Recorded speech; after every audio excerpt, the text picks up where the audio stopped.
Hi friends, ಪ್ರತಿದಿನ ಅಡುಗೆಗೆ ಸ್ವಾಗತ. ನಾನಿವತ್ತು ಸೌತೆಕಾಯಿ ಬೇಳೆ ಮಾಡ್ತಾ ಇದ್ದೀನಿ. ಸಿಂಪಲ್ ಆಗಿರೋಂಥ ರೆಸಿಪಿ ಇದು. ಒಂದು ಕುಕ್ಕರ್ ಬಿಸಿಟ್ಟಿದ್ದೀನಿ.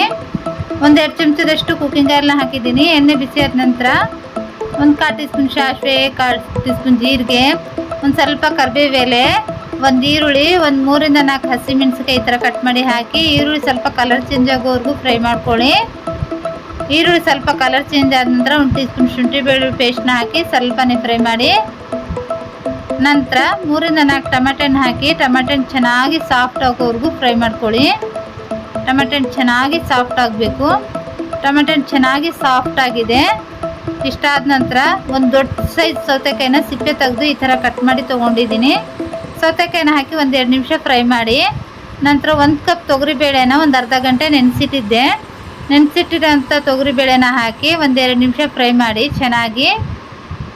ನಂತರ 1 teaspoon sambar powder, 1 teaspoon ಧನಿಯಾ ಪೌಡ್ರು, 1 ಟೀ ಸ್ಪೂನ್ ಖಾರ ಪುಡಿ, 1/4 ಟೀ ಸ್ಪೂನ್ ಅರಿಶಿನ ಹಾಕಿ ಮಿಕ್ಸ್ ಮಾಡ್ಕೊಳ್ಳಿ.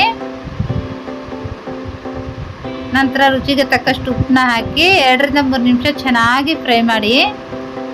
ಚೆನ್ನಾಗಿ ಫ್ರೈ ಮಾಡಬೇಕು. 2-3 ನಿಮಿಷ ಚೆನ್ನಾಗಿ ಫ್ರೈ ಮಾಡಿದ ನಂತರ 1-2 ಕಪ್ ನೀರನ್ನ ಹಾಕಿ ಒಂದು ಸ್ವಲ್ಪ ಕೊತ್ತಂಬರಿ ಸೊಪ್ಪನ್ನ ಹಾಕಿ ಮಿಕ್ಸ್ ಮಾಡಿ ಮುಚ್ಚಿ ಮೀಡಿಯಮ್ ಉರಿಯಲ್ಲಿ 3 ಸೀಟಿಗಿಡಿ. 2-3 ಸೀಟಿ ಮೀಡಿಯಮ್ ಉರಿಯಲ್ಲಿ 2-3 ಸೀಟಿ ಆಗಿ ಗಾಳಿ ಕೂಡ ಹೋಗಿದೆ. ನೋಡಿ ಎಷ್ಟು ಚೆನ್ನಾಗಿ ಬೆಂದಿದೆ, ಎಷ್ಟು ಚೆನ್ನಾಗಿ ಕಾಣಿಸ್ತಾ ಇದೆ. ನೋಡೋಕೆ ಕೂಡ ಅಷ್ಟೇ ರುಚಿಯಾಗಿದೆ. ನಾನು ರೈಸ್ ಜೊತೆ ಸರ್ವ್ ಮಾಡಿದ್ದೀನಿ. ತುಂಬಾ ಈಸಿಯಾಗಿ ತುಂಬಾ ರುಚಿಯಾಗಿರೋ ಅಂಥ ಈ ಸೌತೆಕಾಯಿ ಬೇಳೆನ ಖಂಡಿತ ಟ್ರೈ ಮಾಡಿ. ಈ ರೆಸಿಪಿ ಇಷ್ಟ ಆದರೆ ಲೈಕ್ ಮಾಡಿ, ಶೇರ್ ಮಾಡಿ, ನಮ್ಮ ಚಾನಲ್ಗೆ ಸಬ್ಸ್ಕ್ರೈಬ್ ಮಾಡಿ.